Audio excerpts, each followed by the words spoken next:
Life affordability just got savage. Everything from rent to eggs just went up in price again. You think it's bad now?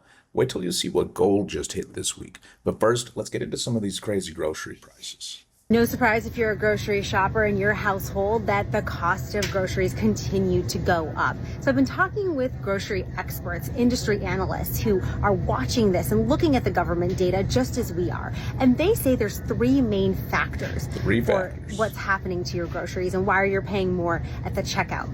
It's labor costs, it's tariffs, and it's climate. Of course it is. It's things that are completely out of our control. And I don't know what they mean by labor costs. People are making less money than ever before. The tariffs are definitely affecting, non-US goods. Climate, there's droughts, there's freezes. It's like we can't grow anything. Let's see what else they say. This is crazy. In fact, if you take a look at coffee prices overall, coffee, for example, up 20% compared 20%, up more than 20% in on fact. One and thing. We're also seeing this across imported produce and other places. And so I wanted to know, okay, what happens next? Does it get better? Does it get worse? Does it stay the same? When can we expect prices to stabilize? And experts say so long as there's a labor shortage and tariffs stay in place.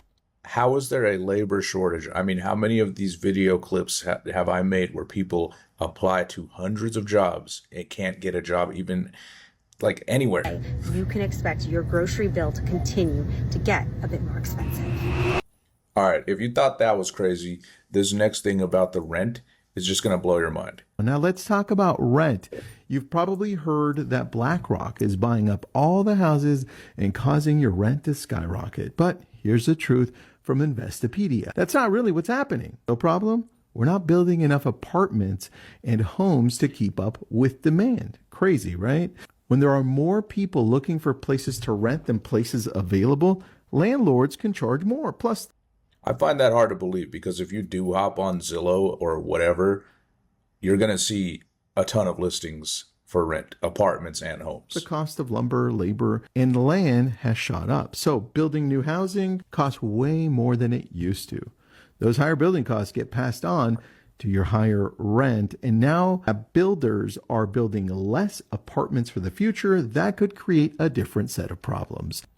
And the crazy thing about that to me is, okay, sure, new homes are more expensive to build, supposedly, even though they're of lesser quality than they used to be.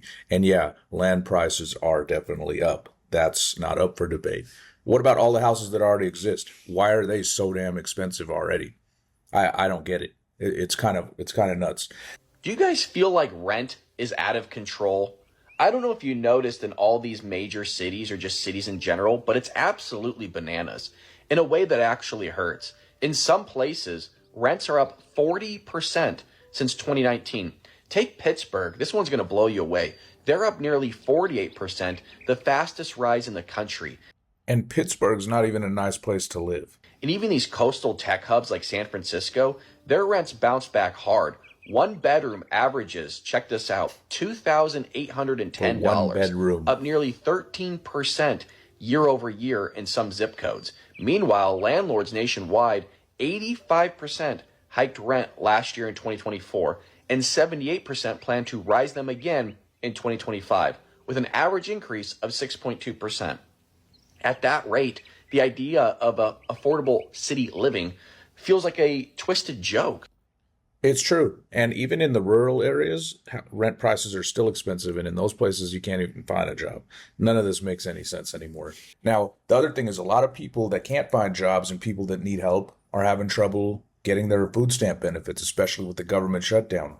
Let's check out how crazy this is going to get regarding the food stamps. I'm a single mother of 9 kids, which means there are 10 of us in the household. So yes, I do spend about $3,000 a month in groceries. Yeah, you heard that. 9 kids. That's only $300 a month per person. It really sucks that my food stamps got cut from $3,000 to $800 because I can't feed a family of 10 off of $800 a month. And the money I was saving from not having to spend on groceries, I was using to pay our mortgage payment. My mortgage is about $2,800 a month. And thankfully I do get child support because I have 5 different baby daddies. Thank God I have so many baby daddies, because if I only had one and they only gave me like a certain percentage of his paycheck, I genuinely don't know what I would do. I mean, you can't help but to this one is just so enjoyable, dude. Not nine kids, five, six baby daddies, uh, insane amount of food stamps being cut. Yeah, this is a crazy situation. Anyhow, so when they're saying that there's a labor shortage and how they just can't fill jobs and that's causing all of this inflation and everything to go up, let's take a look at how the job market actually is when people are looking for jobs. I've been applying to jobs and whatnot, but today I just got really sad because it's been since May that I got laid off and I still can't find a job. And I just kind of sat there and just stared at my computer and I was just like, what am I kind of doing with my life right now? It's been since May and I can't find a basic job. And I got really sad because, you know, my savings can only go so much. Rent is so expensive in the Bay Area. Yeah, exactly. So this is a young person. Let's take a look at, she's probably doesn't have a ton of experience, right? So it's probably to do with experience. She doesn't have the experience to get a job. That's why she can't get it. And she's been looking for one for like 6 months. How about somebody with experience? Let's check that out now. I'm almost 50 years old and I feel like I'm starting all over again.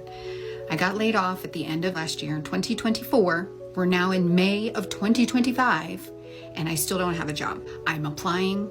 I've applied to almost 200 different positions. I've had interviews. I've had callbacks. Nobody has pulled the trigger. And look, it doesn't matter that this is from May and it's October. This was obviously a person who has plenty of experience, and she was looking for a job at this point in the video for 6 months and still didn't find one. Let's keep seeing what she's going to say. I did work in education, and so now I'm still just trying to find a job. I'm trying to do other things. I'm exploring this TikTok stuff. I am trying to sell on Poshmark, selling used clothes, whether I'm selling my own or I go thrifting and I resell there. I am making woodworking things so I can sell them on Facebook Marketplace. Look, this is where they're talking about like side hustles. It's like everybody has to have a side hustle to make anything. And this is a person who has a background and I'm guessing a degree in education. So she's got a specialized position. You'd think with her experience, she'd be able to find something, and even she can't. So it doesn't matter whether you're 18, 30, or 50 plus. It's very difficult to find a job. Now, this next thing is going to be absolutely crazy. The price of gold. The price of gold is a barometer for the total economy. And the higher it goes, the more devalued our dollar is. So today, gold has hit an absolute shattering all-time high of over $4,000 per ounce. $4,072 for 1 ounce of gold. And this is how you see that the economy's totally messed up. Look, back in 2020, all the way through about the middle of 2024, or early 2024, the gold price was right under $2,000. And since then, the price has just kept going up. What that means is the value of our dollar is literally half as valuable as it was by the middle of 2024. That's why we can't afford anything. And the thing is, it's not investors celebrating. People aren't celebrating that gold price is high. It's actually a panic situation. Okay? Things are getting worse and out of control, and it's harder to get by in life or to do anything. And it's not just about money anymore. This is all about survival. We're all in survival mode. All right? Go ahead and throw me a like and a subscribe on the video. We'll have more fun on the next one.